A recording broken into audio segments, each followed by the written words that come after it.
Artinya percuma dong. Mencari kekayaan sampai mengorbankan kesehatan. Lalu setelah dia mendapatkan kekayaan, dia gunakan kekayaan itu untuk membeli kesehatan. Dan itu ternyata dia tidak mendapatkan apa-apa. Kekayaannya habis, kesehatan tidak kembali, kan gitu. Artinya berhubung kita ini alirannya itu ya memang secara tradisi kita itu aliran aswaja, asal yang wajar-wajar saja.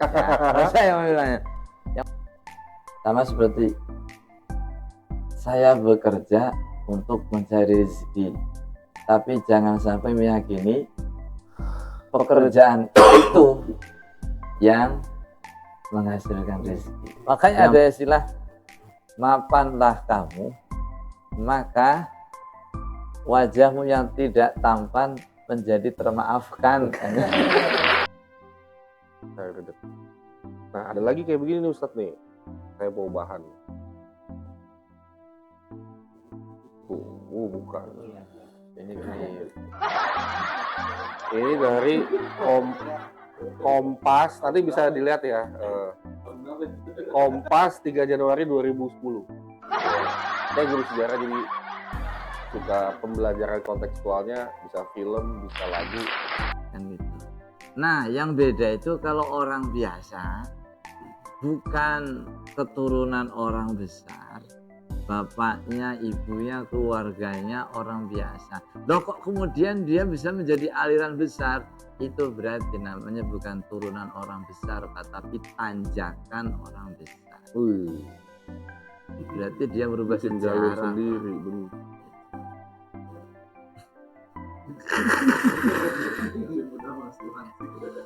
Makanya kalau sekarang gampang banget.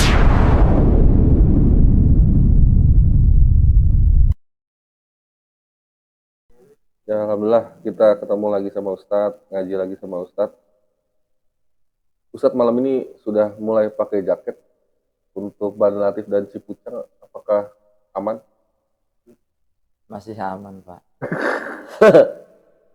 Tapi belum ada genangan berarti? Belum ada. Belum ada. Jangan sampai ada. Jangan sampai ada. Soalnya sama Mas Giri juga udah pakai ini nih, pakai jaket. Kalau kata Pak Guru mah daripada ada genangan, mendingan ada kenangan. Wih. Karena genangan itu tak seindah kenangan. Istri udah lihat Ustadz di YouTube? Udah. Gimana itu komentarnya? Ya, kayak begini ketemuan aja bahasanya. Padahal cuma gak pernah ngomong kayak gitu, Pak. Gak pernah kan itu. Sabtu itu pulang, habis dari mana gitu ya. Pas sampai rumah, anak saya yang 4 tahun langsung ngomong, ada abah di TV, ada abah di TV. Jadi agak ini juga, baru satu orang responnya, tapi ya ada TV lah gitu. Karena YouTube udah ada di TV Android ya. Jadi bisa masuk ke ruang tamu. Mitoha, Pak De Bude. Udah sih gitu. Kamu kalau ke WhatsApp keluarga memang harus unggah-ungguhnya harus di ini. Unggah unduh. Kalau ini unggah ungguh. Udah ganti ya. Ini saat untuk saya pernah ingat hadis yang Ustadz juga pernah bahas juga waktu itu. Masalah tawakal. Tawakal itu kan ikat dulu untamu, baru masuk masjid, baru itu. Nah, malam ini mungkin yang bersinggungan sama kami nih kaum pekerja ya, para budak-budak korporat ini ya. Ini batas antara ikhtiar sampai mana sama batas tawakal. Kita udah mulai nyerahin tawakalnya itu sampai mana. Kira-kira ada batasnya nggak gitu? Atau memang dinamis aja gitu? Dinamis aja. Dinamis aja. orang warteg kan misalnya bersihin wartegnya, taruh masakannya, habis itu yang datang ke wartegnya udah urusan Allah gitu Ustaz. Kayak gitu. Iya. Yang jelas yang pertama masuk itu lalat dulu Pak. Oh warteg itu baru kucing, kemudian pelanggan maksudnya. Kalau bab tawakal mah ini sih apa kita berikhtiar dengan istilah rezeki atau tujuan yang lainnya ya. Kalau dalam bab tawakal itu sejauh mana ikhtiarnya, maka itu disitulah tawakalnya Pak. Jadi kalau dibahasakan seperti seseorang itu mencari rezeki dengan pekerjaannya. Jangan sampai meyakini rezeki saya itu adalah dari pekerjaan, tapi dari yang kuasa. Gitu loh, Pak. Kalau di dalam pengertian yang lainnya, bekerja itu sebagai bentuk ikhtiarnya, jumlah rezeki yang didapatkan itu dari tawakalnya. Jadi bahasanya sejauh mana ikhtiarmu, maka seperti itu tawakalmu kan. Kalau dibahasakan itu kita bekerja tapi tidak meyakini rezeki itu harus dari pekerjaan. Nah, ya kalau ini kan bisa dikiaskan lagi dengan masalah mengaji gitu loh Pak. Kita paham dengan mengaji gitu Pak. Tapi jangan sampai sumber pemahaman itu hanya dari ngaji. Sama seperti saya bekerja untuk mencari rezeki, tapi jangan sampai meyakini pekerjaan itu yang menghasilkan rezeki, yang menjadi sumbernya rezeki. Kan biasanya orang tak biasanya, orang Megawai kok orang mangan. Iya. Seperti itu kan juga bahasa itu nggak salah Pak. Iya. Nggak salah. Berarti dia bergantungan kepada ikhtiarnya. Ini persis seperti bab tawakal itu pernah di dalam cerita itu kan ada dua imam besar, Imam Malik sama Imam Syafi'i, yang dimana Imam Malik itu bertendensi dengan kalimat wa ma min dabatin fil ardi illa 'ala Allah rizquha. Rezeki itu nggak usah dicari, nanti juga datang sendiri.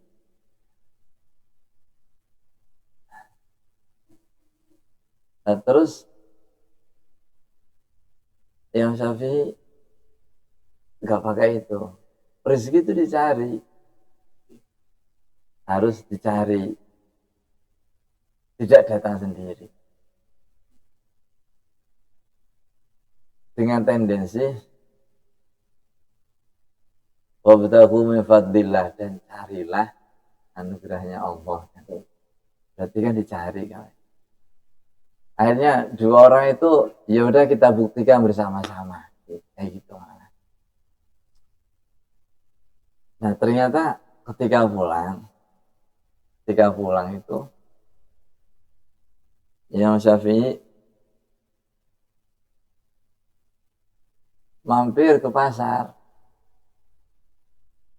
dan di hatinya itu ada keinginan ingin memberikan hadiah kepada gurunya. Beliau beli anggur. Nah, anggur tersebut satu untuk dirinya, satu untuk diberikan kepada gurunya. Dengan bangganya beliau datang. Ya Imam, saya mendapatkan anggur ini karena saya ke pasar dan membeli. Berarti menunjukkan bahwasanya rezeki itu harus diusahakan, harus dicari. Sambil memberikan anggurnya ke Imam Malik. Imam Malik ketawa, lah rezekinya datang sendiri kan. Saya dari tadi nggak kemana-mana loh kan. Tapi rezekinya datang sendiri kan.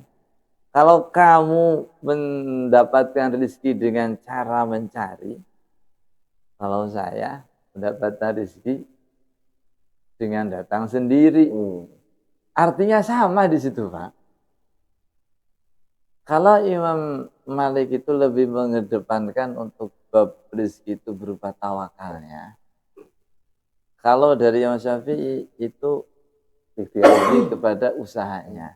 Hasilnya sama, Pak. Anggurnya sama, rasanya sama, diberi dari orang yang sama, tapi prosesnya berbeda. Nah ini penggambaran dari tawakal dengan kasab itu ada istilah kayak begini. Di balik tawakalnya kita ada usaha orang lain untuk kita sebenarnya, Pak. Di balik rezeki yang kita dapatkan itu ada usaha orang lain yang mendatangkan rezeki itu kepada kita. Intinya sama-sama usaha, Pak. Tawakal itu juga usaha sama. Bagaimana meyakinkan hati untuk mengimani takdirnya berupa rezeki saya saat ini. Berusaha mengimani, nah kan itu kan suatu hal yang berat itu, Pak. Yakin larinya kan pada qadar kan seperti itu. Sama-sama usahanya, apa yang satu usahanya tahu aku usaha apa bagaimana menjinakkan hati agar dia itu tidak sampai suudzon kepada Tuhannya, agar hatinya itu tidak sampai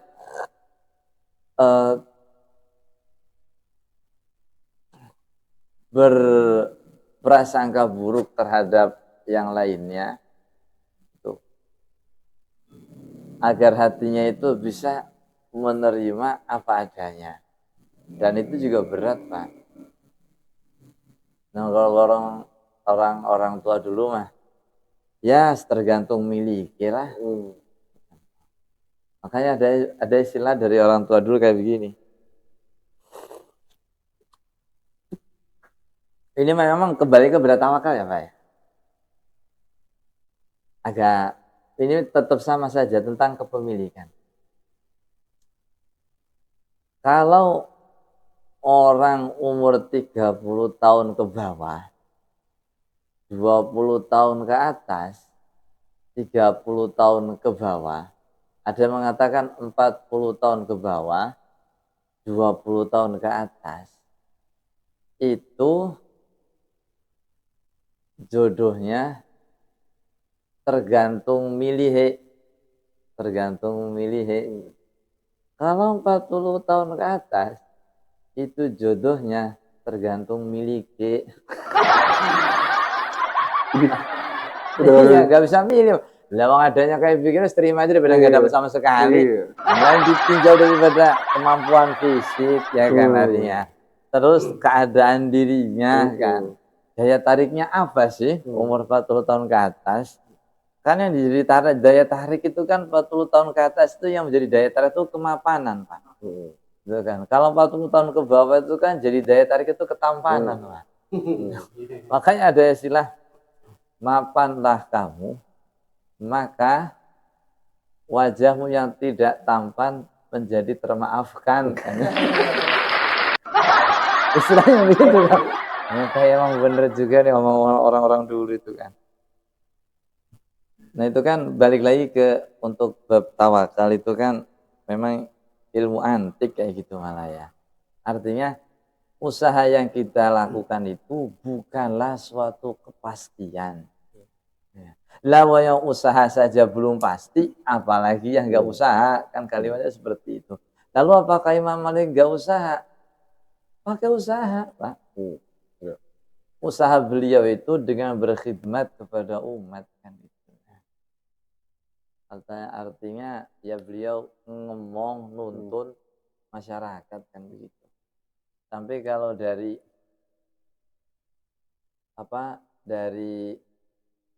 almarhum Kiai Sa'al Mahfud itu yang dulu ketua MUI terdahulu kan, sebelum Yai Ma'ruf Amin.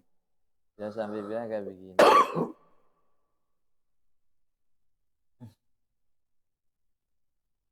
Jika kamu itu sibuk dengan masalahmu sampai tidak mau membantu masalah orang-orang sekitarmu, maka masalahmu tidak akan pernah tuntas dan masalah orang-orang lain pun tidak akan ikut tuntas. Tapi jika kamu itu membantu masalah orang-orang sekitarmu, maka masalah orang-orang sekitarmu akan tuntas dan dengan tuntasnya masalah orang-orang sekitarmu menjadi tuntaslah masalah kamu. Jadi barokah menuntaskan masalah orang itu dengan sendirinya masalah kita itu dituntaskan gitu. Makanya kan kalau bahasa kita itu dulu itu kan Nabi itu kan sampai, Nabi itu dagang loh. Kan gitu sih. Dagang kan. Sampai kalau saya bilang teman-teman yang jualan itu dagang baik kayak Nabi besok. Dan kan untungnya kalau bapak-bapak dagangnya itu cuma seminggu sekali. Pas lagi event aja kan. Itu pun kalau nggak hujan, Pak. Kalau hujan ya bubar kan. Nah, itu biasanya kan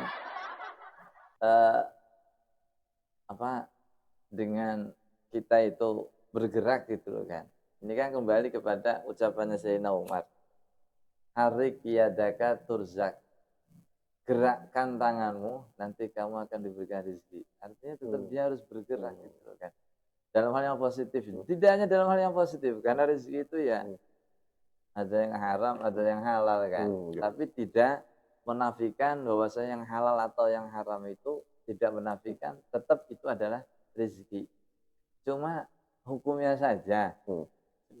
Memang Allah senang lihat kita usaha kan Ustadz ya. Saya rezeki. Nah, ada lagi kayak begini nih Ustadz nih. Saya bawa bahan. Bukan. Ini dari Kompas. Nanti bisa dilihat ya. Kompas 3 Januari 2010. Saya guru sejarah jadi suka pembelajaran kontekstualnya, bisa film, bisa lagu. Jadi udah nggak zaman ngasih materi. Jadi adu pikiran aja, adu narasi. Nah, ini ada Widyawati. Saya pikir kita semua tahu Widyawati ya. Orang aktris ya. Dia terkenal filmnya Pengantin Remaja tahun 71 dan yang lain. Terakhir itu kalau di sini Perempuan Berkalung Sorban dan sudah dapat beberapa penghargaan. Nah, ini judulnya Ustaz. Hidup saya mengalir saja. Widyawati tetap anggun dan berprestasi. Pertengahan Desember 2009 dia menerima penghargaan sebagai pemeran pembantu wanita terbaik pada Festival Film Asia Pasifik di Taiwan lewat film Perempuan Berkalung Sorban. Ini mungkin masih ingat Ustaz Hanung Bramantio ya, yang ngomongin pesantren yang seperti itu. Nah, saya mindsetnya bukan Perempuan Berkalung Sorban, tapi ada kalimat seperti ini Ustaz. Hidup saya mengalir saja. Nah, ini terkait dengan konsep tawakal. Nah, hidup yang kan kadang-kadang kita hidup gua ngalir aja kayak air gitu. Nah, ini bisa dipakai atau ini perlu pendalaman lagi Ustaz? Hidup mengalir saja. Hidup saya mengalir saja ya. Itu kalau memang ada alirannya. Bukan air mengenang berarti Ustaz. Kita tidak bisa mengatakan sungai itu mengalir kalau tidak ada Alir. tempatnya, Iya. cekungannya. Kita bisa mengatakan sungai itu mengalir kalau ada cekungannya. Kita tidak bisa mengatakan selokan itu mengalir air gotnya kalau enggak ada irigasinya, Pak. Jadi bahasanya mengalir di sini tetap di dalam keteraturan hidup. Bahasanya kalau kita nggak dikarbit gitu loh, Pak. Kalau buat beliau mungkin belajar acting gitu Ustadz ya. Terus apa ya? Ya pokoknya belajar acting terus actingnya bagus gitu. Nah, actingnya bagus. Tidak hanya itu saja, Pak.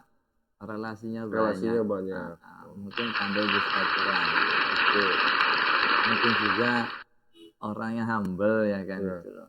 Banyaklah faktornya, Pak. Ini semuanya aliran, Pak. Gitu loh kan.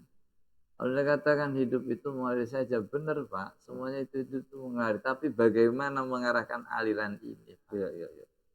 Kalau mengalir itu kan dari atas ke bawah. Ya. Kalau mengalir dari bawah ke atas itu berarti jet pump, Pak. Bisa juga, tapi jet pump. Bisa juga, tapi jet pump. Atau air mancur, Ustaz. Nah, ini air mancur. Bukan kalau misalnya ada namanya kok dari hidup itu, wah wajarlah dia sukses. Bapaknya aja orang besar. Kalau tahu video orang besar. Kan? Keluarganya orang besar. Turunan orang besar. Saya sama Roni orang besar juga. Orang besar kan. Orang sukses. Nah ini kalau seandainya kita tuh melihat, oh berarti alirannya orang besar. Udah kenceng. Nah udah kenceng kalau itu malah. Nah kalau seumpamanya ada istilah kayak gini, ya memang turunannya itu turunan orang-orang besar kan. Bapaknya, ibunya, saudaranya, keluarganya. Itu kan orang-orang besar kan. Lalu dia ditakdirkan menjadi orang besar juga. Hal itu sangat mudah, Pak. Karena alirannya jelas, Pak, mengikuti arus keluarga besar. Kan gitu. Nah, yang beda itu kalau orang biasa bukan keturunan orang besar, bapaknya, ibunya, keluarganya orang biasa. Loh kok kemudian dia bisa menjadi aliran besar? Itu berarti namanya bukan turunan orang besar, Pak, tapi tanjakan orang besar. Berarti dia merubah sejarah sendiri, benar.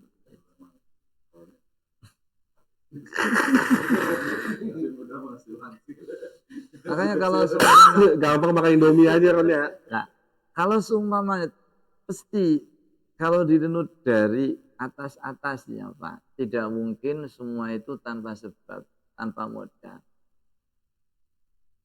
Ada mengatakan kayak gini, wajarlah dia mah apa, dia mah cuma dapat warisan dari orang tua, kan gitu.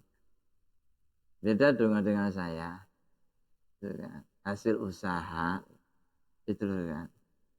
Adanya relasi, kepandaian dia di dalam berdiplomasi, modal kesemangatan di dalam hidup, ya, itu juga kan genetik dari keluarga, Pak.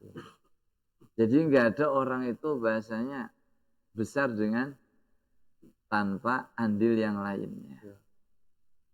Walaupun seumpamanya dia secara materi itu tidak ada dukungan daripada turunan-turunannya, keluarganya, tapi secara genetik dia itu ada kesemangatan usaha yang terwariskan dari leluhurnya. Modalnya kan seperti itu, Pak. Makanya kalau bisa dikatakan kalau memang ternyata mengalirnya enggak ke bawah, ke atas, berarti emang pakai jet pump. Jet pump, air mancur. Ada air terjun, ada air mancur.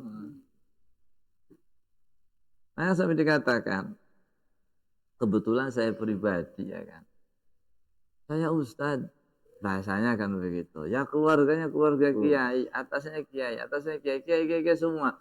Mungkin bapak buyut saya yang ke-7 apa ke-8 itu bukan turunan, Pak, tanjakan, Pak. Bikin tanjakan apa? Sesuatu yang menurun itu harus menanjak terlebih dahulu. Nah, kalau hidup saya mengalir saja karena sudah diciptakan alirannya dari orang-orang terdahulu. Jadi gampang saja kita mengatakan hidup itu mengalir saja. Bagaimana kalau belum diciptakan alirannya, maka dia harus menciptakan aliran sendiri. Kalau ternyata aliran itu tidak bisa menjadi tempat dia mengalir, ini akan terjadi genangan. Genangan, ngembeng. Ya. Sebenarnya bukan air menggenang, Pak. Air mengantri. Mengantri masuk. Jadi, bukan ada bilang bukan mungkin itu, Mas. Cuma air parkir aja, nanti juga pindah sendiri. Kan kalau apa bahasanya tawakal itu ya mengalir saja, itu kan pada puncaknya itu adalah ada kuasa Tuhan di balik hidupnya seseorang.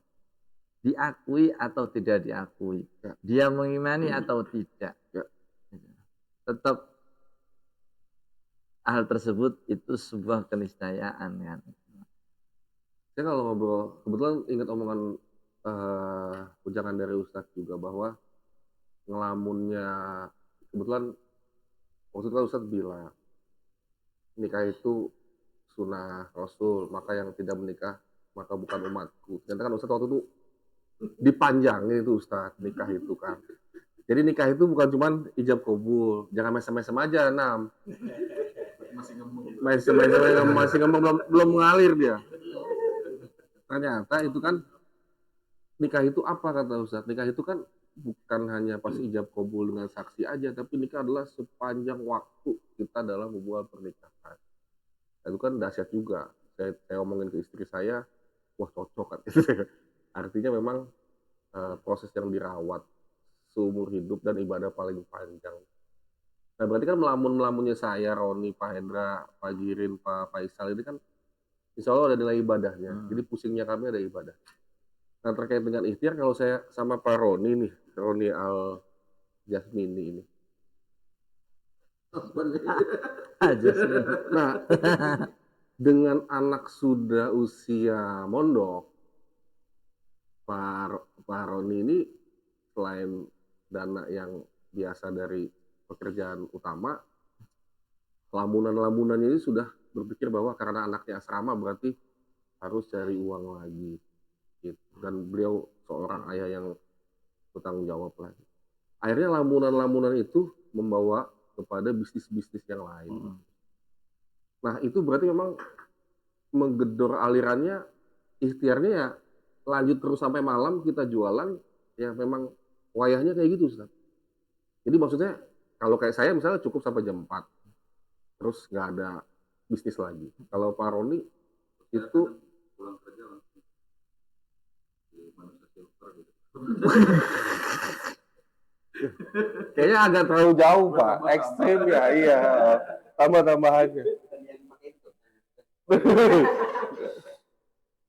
Nah, itu kalau kayak gitu ya biarin aja Ustadz. Berarti memang ikhtiarnya, tawakalnya sampai jualan online itu ya terus berarti. Gitu. Menggedornya sampai situ itu bukan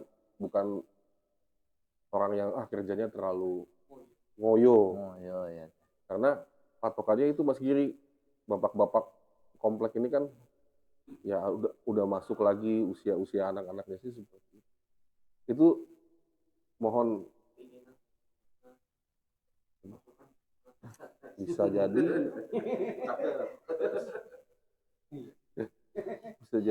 seperti itu. Kalau ini kan misalnya kebutuhan anak. Ya berarti yang berhenti jam 4 sama yang lanjut terus itu bagaimana Ustaz? Ya tetap bagian dari ikhtiar dan tawakal juga, tetap bagian dari aliran itu juga. Sama Pak, sama. Karena balik lagi kepada ini, kembalinya ya. Tapi kita harus bijak juga sih Pak. Ya. Kan di dalam dunia usaha, ya. Kalimatnya kan, waja'alna nahara ma'asya, dan kami jadikan siang tempat kamu mencari penghidupan. Waja'alna laila libasa, dan menjadikan malam itu sebagai tempat berlindung dari lelah, tempat istirahat bahasanya makanya. Nah konsep seperti ini sebenarnya tepat sekali Pak. Yang bikin konsep itu Tuhan semesta alam ya. Gitu loh. Artinya ini sepadan seperti ucapannya pernah saya dengar itu ucapannya Dalai Lama. Manusia itu aneh. Dia bekerja untuk mencari kekayaan sampai dia mengorbankan kesehatan. Ketika sudah mendapatkan kekayaan, dia beli kekayaannya itu, dia dapatkan kekayaannya itu, dia gunakan kekayaannya itu untuk mendapatkan kesehatan. Artinya percuma dong. Mencari kekayaan sampai mengorbankan kesehatan, lalu setelah dia mendapatkan kekayaan, dia gunakan kekayaan itu untuk membeli kesehatan. Dan itu ternyata dia tidak mendapatkan apa-apa. Kekayaannya habis, kesehatan tidak kembali, kan gitu. Artinya berhubung kita ini alirannya itu ya memang secara tradisi kita itu aliran aswaja, asal yang wajar-wajar saja. Saya bilangnya yang wajar-wajar saja Pak. Karena bagaimanapun juga yang namanya kerja itu kan siang Pak ya. Adapun malam itu emang tempat istirahat Pak. Tapi ini kan karena kebutuhan, menuntut kebutuhan, ini kebutuhan. Kalau kamu kalau seumpama kita menuruti semua kebutuhannya, maka itu sebuah hal yang tidak ada habisnya. Karena manusia itu adalah makhluk yang selalu punya kebutuhan. Apa ya? Baik itu kebutuhan umum atau kebutuhan khusus ya. Salah satu kebutuhan khusus itu kan beli skincare Pak ya. Kebutuhan khusus kali. Kebutuhan umum ya berarti Sandang pangan makan, papan. sandang pangan, urusan dapur beres kan gitu loh kan. Wis yang penting udah gering-geringan mangan warik kan gitu loh. Intinya kan itu kebutuhan umum ya. Kalau kebutuhan khusus kan ya ada perawatan yang lebih agar tidak melihat rumput tetangga kan ya. Dan juga ada perawatannya lebih kan juga agar tidak melirik burung tetangga kan gitu dan sebagainya. Itu semua kan butuh usaha lebih kan. Akan tapi kalau kita kembali lagi kepada ini yang jarang lupa Pak. Jarang lupa. Yang sering orang itu lupa, jarang ingatnya. Kembali lagi kepada sebuah tujuan. Jika kita itu berpikir demikian sebagai pekerjaan kita, maka mungkin perlu adanya kita itu mengingat kalimat ini. Untuk apa kita diciptakan? Untuk apa kita diciptakan kan itu. Sehingga jangan sampai urusan yang memang tidak semestinya kita lakukan, itu malah kita disibukkan. Yang pada akhirnya akan membuat semakin lelah. Nah kalau orang dulu bahasanya rezeki hari ini ya saya makan hari ini. Adapun untuk hari esok itu sudah ada jatah rezeki yang lain. Makanya kalau untuk anak itu kan kalimatnya kan nahnu narzuqukum wa iyyahum ya. Nahnu narzuqukum wa iyyahum. Kami yang memberikan rezeki kepadamu dan juga anak-anak. Gak usah nguyu-nguyu kan bahasanya. Tapi kan kita harus berikan yang terbaik ya kan. Mana yang lebih terbaik antara pemberian orang tua kepada anaknya ataukah pemberian Tuhan kepada hambanya? Nilai kepada seperti itu kayak. Makanya ya kalau seperti usaha itu wajarlah di usaha seperti itu kan dalam usia yang masih terbilang kuat gitu, punya usaha lebih, hal itu masih sewajarnya Pak, masih wajar lah hitungannya. Nah kan yang nggak wajar kan ketika sudah usia senja kok masih berusaha dengan Siang. ya, sampai mengurangi jam istirahatnya, kan itu kan termasuknya menyia-nyiakan kesehatan yang ada pada dirinya kan. Makanya kan pemberian terbaik itu kalau di dalam syariat itu, pemberian terbaik Tuhan itu adalah pertama kan hidayah, lalu yang keduanya itu namanya afiyah. Afiyah itu ya kesehatan dan keselamatan. Yang penting saya itu nggak punya tanggungan cicilan, punya Pak. Oh pasti punya sih. Punya. Ya, Wah tinggal dihitung aja ini berapa. Nah, walaupun punya tanggungan cicilan masih sanggup. Masih sanggup. Nggak apa-apa kalau itu Pak. Iya.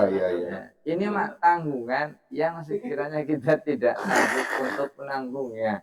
Ya kalau cicilan itu semua juga punya cicilan. Nah, tapi selama kita masih menyanggupi cicilan tersebut, itu dianggapnya bukan sebuah masalah. Yang menjadi masalah itu ketika kita tidak dapat mengatasinya, baru bermasalah. Masalah itu tidak ada. Yang ada itu orang yang tidak sanggup mengatasi masalah. Kalau orang tersebut itu bisa mengatasi masalah, maka masalah tersebut dianggap tidak ada. Tapi kalau diomongnya usah dipikiri, Pak ya beres. Ya bukan dipikiri Pak, kepikiran Pak. Nah itu Pak. Kepikiran ini Pak. Nah inilah yang menjadikan kepikiran itu, yang menjadikan bahasanya himmah Pak. Himmah itu kalau di dalam bahasa kita itu namanya tekad Pak. Tekad, kesemangatan, motivasinya apa kan itu kan. Kembali lagi, motivasi itu berangkat daripada hal yang dia pikirkan dalam bentuk kepikiran itu Pak. Seumpamanya dari bapak-bapak itu tidak kepikiran urusan putra putrinya, gak bakal sampai lembur, gak bakal sampai lah udah cukup kok ngapain kan gitu. Ini kan kepikiran terhadap yang sekiranya belum cukup. Nah, tapi dalam batas itu masih bisa diatasi. Maka ketika masalah tersebut masih bisa diatasi, dianggapnya tidak bermasalah. Yang bermasalah itu kalau seumpamanya dia tidak bisa mengatasi, baru masalah. Masalah itu tidak bisa dihindari, Pak. Harus diatasi, Pak. Saya punya tetangga, sebut saja Pak Dedi gitu ya. Kata beliau itu, kalau banyak lemburnya, berarti lagi banyak cicilannya, Pak Guru. Iya. Penandanya sederhana. Berarti gampang ngelihatnya ya Pak ya? Iya, kalau jarang ke pos, berarti lagi banyak cicilan. Kalau banyak ceperan ya? Nah, kalau masalah kepikiran mah, Pak Roni tuh sering ngomong gini, lu cicilan dipikirin, dibayar katanya. Iya. Sederhana sekali omongannya, itu nyelekit kayak balik lagi ke saya gitu. Kok tega gitu ngomong. Gue kan ada bayarnya nggak bisa, kan belum bisa mentok gitu. Jadi sesemudah itu beliau berbicara itu. Nah, mungkin bisa jadi seperti ini Pak. Kan kalau di dalam ya ada riwayatnya itu ada satu dosa yang tidak bisa dihapus, yang tidak bisa dihapus dengan sholat, puasa, sedekah, akan tetapi bisa dihapus dengan keletihan, kelelahan dan kepayahan. Itu mungkin salah satunya itu. Intinya kalau begitu Pak, selamat aja orang Islam. Selamat itu. Ya Kak, ya gimana enggak Pak? Oh bahasanya kan gini Pak. Ini untungnya ya kan kita itu ditakdirkan hidup di Indonesia. Indonesia itu memang negara yang selalu untung. Negara yang selalu untung Pak. kecelakaan aja masih untung. Itu masih urip. Untung dia cuma lecet. Pada kecelakaan Pak, kok masih sempet-sempetnya Pak ketika kecelakaan musibah dari lisan itu keluar kalimat untung aja cuma lecet, ya kan? Untung cuma Motornya motornya yang kena. untung cuma kakinya yang lecet. Orangnya itu udah masuk rumah sakit Pak, masuk di ICU kan. Untung masuk kamar ICU bukan kamar mayat. Udah meninggal Pak, masih untung Pak. Untung aja ninggalnya nggak lama-lama. Jadi sakitnya itu nggak menderita kepanjangan gitu kan, langsung mati gitu kan. Jadi sakitnya nggak lama-lama kan gitu. Tetap aja Pak, berarti emang kita itu memang apa ya? Banyak bersyukurnya Pak, banyak untungnya Pak, bener Pak. Banyak untungnya Pak. Apalagi udah doanya Afiah, nama orangnya orang Jawanya selamat lagi kan. Selamatnya berarti double-double. Double Pak. Udah selamat.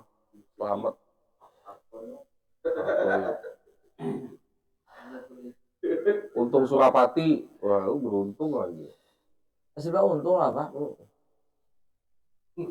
Untung aja cicilannya kebayar. Ya kebayar cicilannya. Untung aja bisa ditempo ya kan. Ya, udah di satu tempo, untungnya bisa nego kan ya. Udah masih untung Pak semuanya Pak. Jadi karena memang terlalu untung ini nggak pernah rugi Pak. Mungkin ini pengejawantahan daripada kalimatnya al-mu'minu khairul kulluh. Orang mukmin itu baik semuanya. Tidak asoba asobaru. Ketika dapat musibah, Dia bersabar. dia bersabar. Tidak nama fasyakar. Kemudian kalau dia dapat nikmat, dia bersyukur. Nah, kullu khairun kan ya. Semuanya itu baik kan gitu.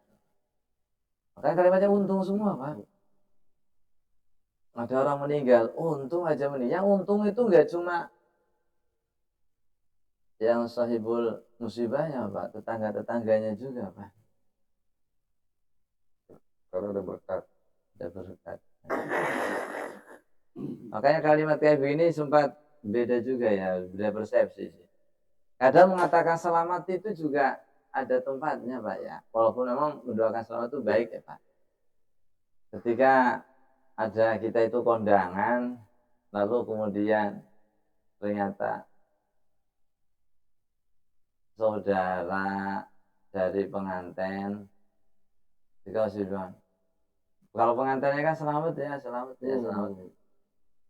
Nah ini dari apa namanya, dari saudara-saudaranya, saya ngomong, kapan nyusul kan gitu ya Pak. Oh iya. Wah enak ya kan, kapan nyusul. Coba pas lagi ngelayat kan ya, selamat ya, kapan nyusul. Apa nggak geger kayak gini Pak. Lah kan di ngomong selamat, atau kamu ngomong selamat, selamat dapat warisan kan gitu. Ini jackpot ini mah. Iya. Rezeki itu dari buka. Selamat dapat warisan. Wih itu ngamuk itu Pak. Jangan sampai. Terus ngomong lagi sama ahli warisnya kan. Kapan nyusul? Lah kan apa bukannya nggak baik. Yang penting kan usul wati masih. Gak bisa. Pokoknya kudu marah kalau gitu. Ini orang nggak sopan amat kan itu. Ya, kembali lagi kalau untuk hidup saya mengalir saja ya tergantung mengalirnya di mana Pak. Siap. Kita mengatakan kalau seumpamanya mengalir saja ini seperti kasusnya ada anekdot cerita pengemis itu Pak. Saya punya anak dua ya. Yang pertama di ITB. Wih. Yang keduanya ada di ITS. Anaknya ada di ITB sama di ITS. Walaupun bapaknya pengemis, ternyata anaknya ada di kampus. Program apa Pak? Katanya. Ya sama kayak saya, program ngemis. Lah, cuma ada tempat doang. Nah artinya tergantung mengalirnya di mana. Iya. Kalau mengalirnya dia itu di sungai, maka akan memberikan kehidupan kepada banyak orang. Kalau mengalirnya di got, ini akan memberikan kenyamanan bagi setiap rumah. Buatnya ngalir Pak, nggak mampet ya kan. Kalau mengalirnya di lautan, ya berarti nanti akan jadi perniagaan. Ya. Kalau mengalirnya itu di atas, dia akan jadi hujan, Pak. Jadi tergantung alirannya di mana. Mengalir di sini tuh mungkin kalau menurut di sini mengalirnya sebagai keluarga aktris. Aktris, betul. Istrinya Sopan Sopian kan. Gitu kan. Nah, mengalir sebagai aktris kan, ya suaminya aktris, istrinya ya wajar lah, mengalirnya sesuai dengan alirannya, aliran Acting kan gitu loh. Kalau model kayak kita ya alirannya PAUD Pak ya kan, yang lain juga PAUD Pak gitu loh kan. Enggak bisa yang namanya kelasnya kita masih juz amah, lalu kita pakai alirannya itu tafsir, itu kan, itu salah aliran itu Pak. Ketelimbang takut. Nah, itu Pak. Karena apa? Aliran yang pantas untuk di rumah-rumah itu aliran got Pak, bukan aliran sungai Pak. Kalau sungai kok di rumah-rumah, itu namanya kebanjiran Pak. Nggak bagus juga Pak itu mah. Nah.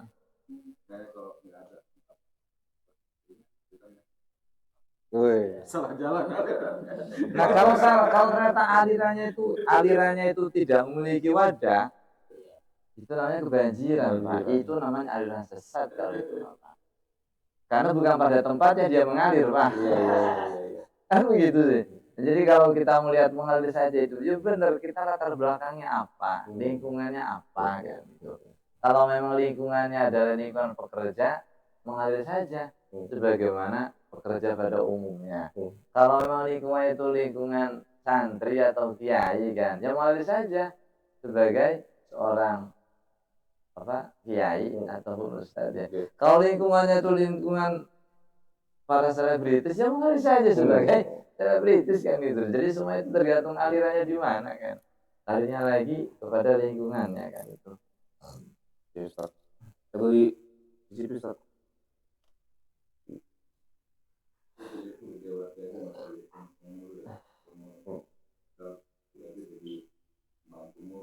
Iya, pemeran pembantu terbaik. Bukan itu Pak maksudnya Pak, konteksnya. Bukan pemeran utama maksudnya. Ya, makanya kan kita ini bahasanya kalau kan jawabannya kayak gini. Hidup itu sesuai dengan lakon ya Pak. Ikutin yang buat Kita pemerannya sebagai apa Pak? Gitu, ya.